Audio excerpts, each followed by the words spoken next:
0, 1, 5, 4, 3, 2, 1.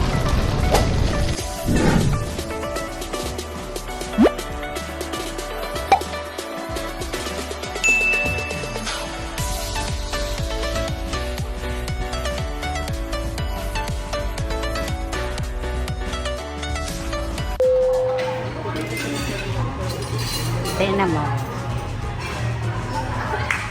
Ang cute niyang kumain, oh. Sus. Oh, ito.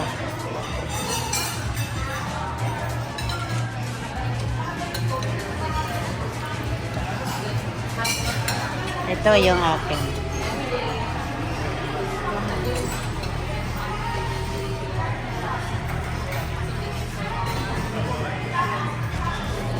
So guys, 2 nights and 1 day kami dito pabalik-balik sa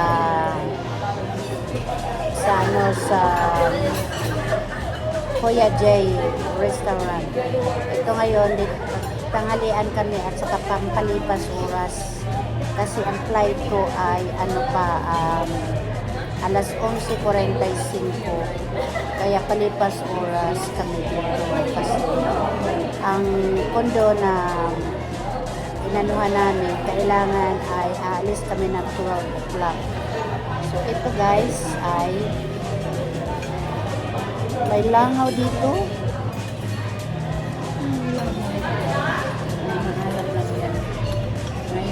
Nilipad ka na daw po kasi. Wala naman yun.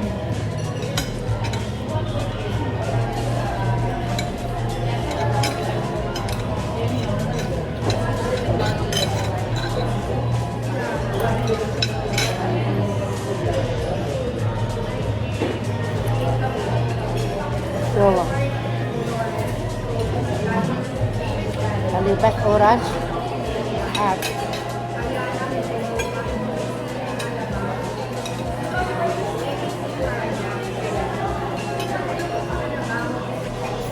dahan-dahan ang pagkain.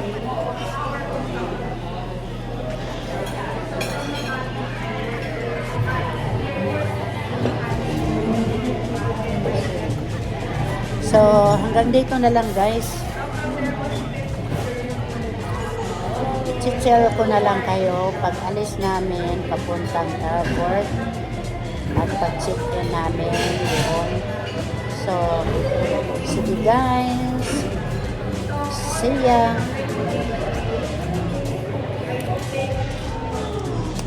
Halo-halo. Halo-halo. Halo mo yun. Halo.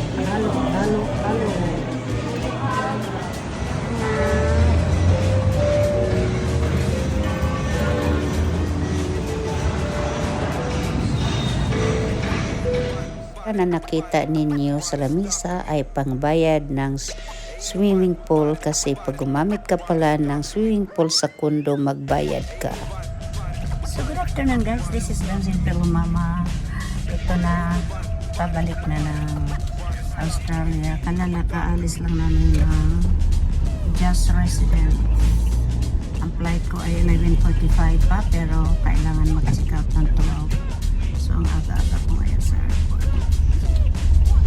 Tapos ang traffic, hindi na magano traffic.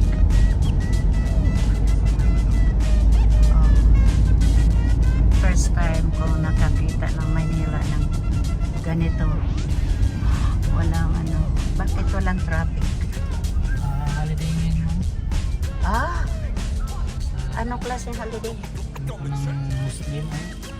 Pidil na. Okay. So kaya pala guys, walang walang gaanong car dito sa Pilipinas ngayon dahil holiday. Pero yung Independence Day, holiday dito pero ang dami-daming tao. Hagoy! Naku, parang masama pa ang panahon. Wala. Sana guys hindi ang aming flight ngayon. fitness. So, tingnan lang natin pagdating ko sa airport.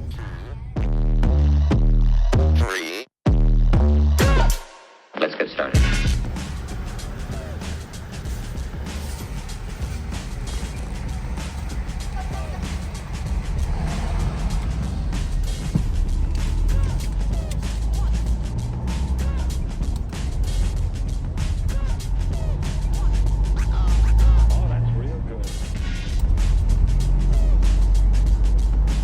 Masarap talaga pala pag nasa Pilipinas ka, ganito ang traffic, so hindi ka stress.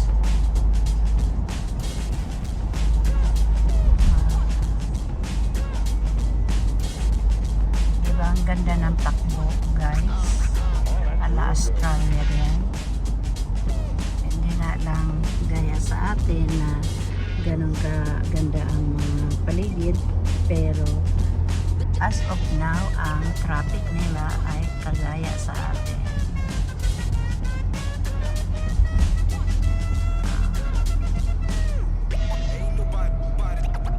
Diba ito yung Makati? Pasay. So yan, ay mga pala-Pasay. So tingnan mo, sa likod ay malalaking building, sa harapan ay tingnan mo squatter ata to, guys, pero sa likod ang lalaki ng building.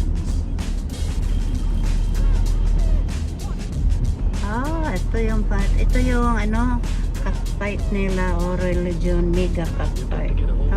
Yan pala.